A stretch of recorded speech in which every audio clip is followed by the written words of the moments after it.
Hello les amis gourmands, alors aujourd'hui on va faire une sauce à l'ail, aka le toum libanais, un délice, allons-y.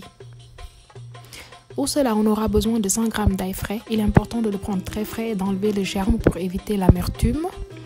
On aura besoin de 2 cuillères à soupe de sel, prenez du gros sel de préférence, le jus de 2 citrons et un demi-litre d'huile, c'est tout, allons-y.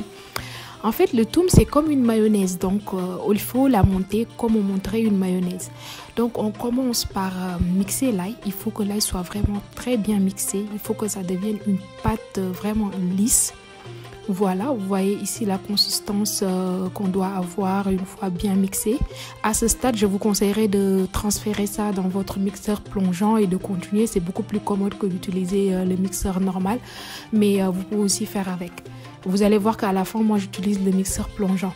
Donc, une fois que ça a cette consistance, on ajoute l'huile et le jus de citron à tour de rôle. Un coup, on ajoute de l'huile. Le coup suivant, on mixe. Le coup suivant, on ajoute du jus de citron. Tout ce qu'il faut pour réussir le toum, c'est de la patience. Ça demande juste de la patience. Ça prend pas plus de 20 minutes à faire. C'est juste de la patience. Ajoutez un tout petit peu d'huile, un tout petit peu de citron et mixez à chaque fois. Vous allez voir, vous allez avoir comme la consistance d'une mayonnaise ou bien d'une crème à tartiner. Ça ressemble beaucoup à la consistance du Philadelphia. Je ne sais pas si vous connaissez le fromage frais à tartiner. Mais pour avoir cette bonne consistance, patience. On ajoute de l'huile, on mixe jusqu'à ce que ça soit bien incorporé. Après, on ajoute un peu de jus de citron. On fait comme cela jusqu'à ce que le demi-litre d'huile soit terminé et le citron. Vous voyez là, je transfère le tout dans mon mixeur plongeant. Et là, c'est fini, je vous montre la consistance, vous voyez, cette consistance, ça doit avoir cette consistance.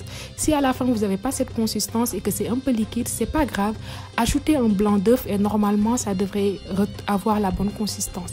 Sinon le toum se garde très bien, 2 à 3 mois au frais dans un bocal en verre fermé et c'est tellement bon. Je vous jure que ça ne durera même pas 2 semaines dans votre frigo tellement ce truc est bon.